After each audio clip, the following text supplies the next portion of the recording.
Greetings, my name is Professor Pigsaw and I will be presenting a series of video tutorials on naming chemical compounds. For the very first one, we will be discussing single charge cations.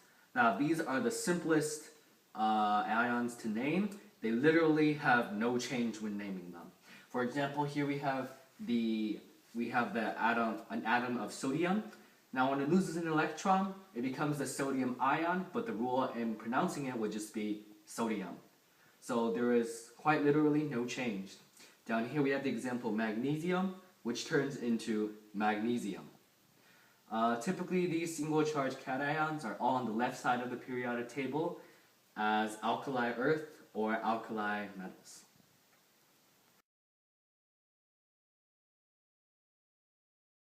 So with cations with multiple charges, it's a bit more complicated than single charges.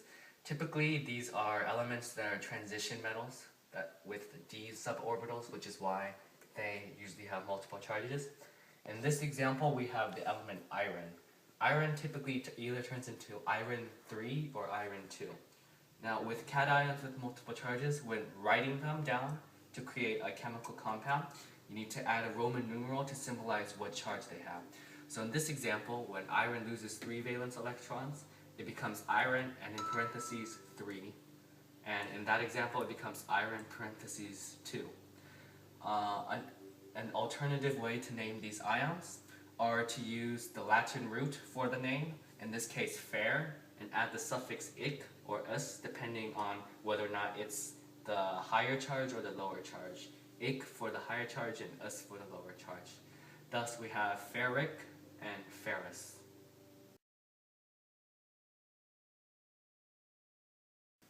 Okay, so with monatomic anions, these are elements that are on the very right side of the periodic table. They're usually nonmetals and the halogens.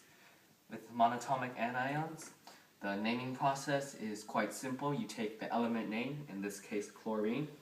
You take off the current suffix, like typically ene, like chlorine, or gen, like oxygen, and you replace it with the suffix ide in all cases. So here we have chlorine to chloride, and here we have oxygen to oxide.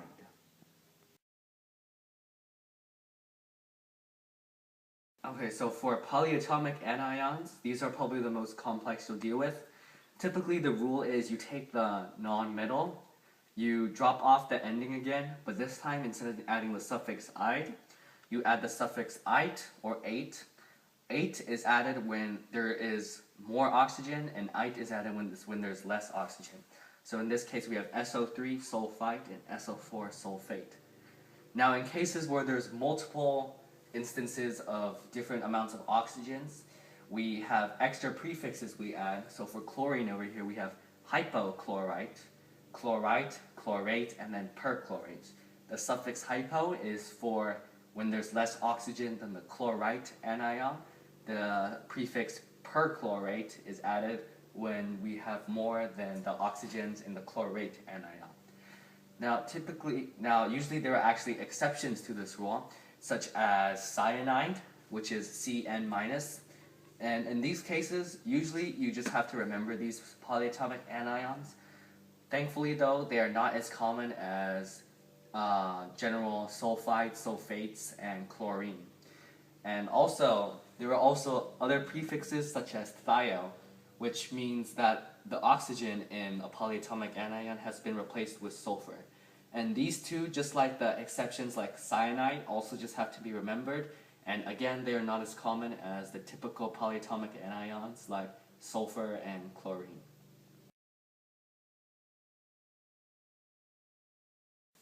Now the simplest compounds to name are probably ionic compounds. There's only 2 rules and it applies to most every single compound in this category. The first rule is that you name the cation first. The second rule is that you name the anion last. And that's it. In these cases, we have sodium chloride, we have our monatomic cation, and our monatomic anion. Again, we just name the cation, sodium, and the anion chloride. Just like here we have magnesium chloride, and at the far end we have cuprous chloride or copper 1 chloride.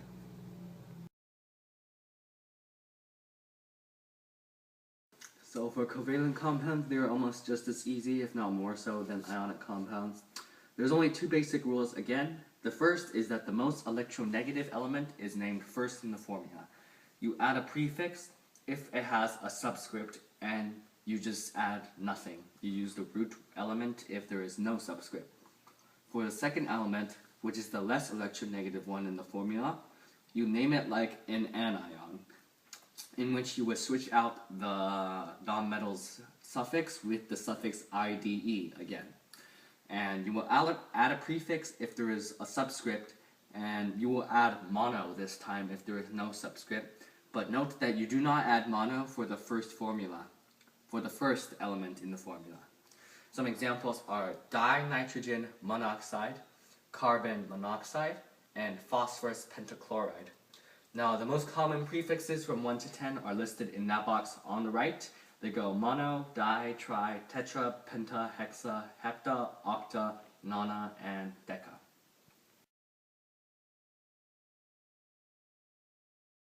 So for binary acids, the simplest of acids, the naming process is still relatively simple. For this example, we have HF. We add hydro to the beginning of the anion name for hydrogen, and then we substitute ic for ide. Example, this acid will be called hydrofluoric acid. HBr down here will be called hydrobromic acid, hydrochloric acid, and hydroiodic acid.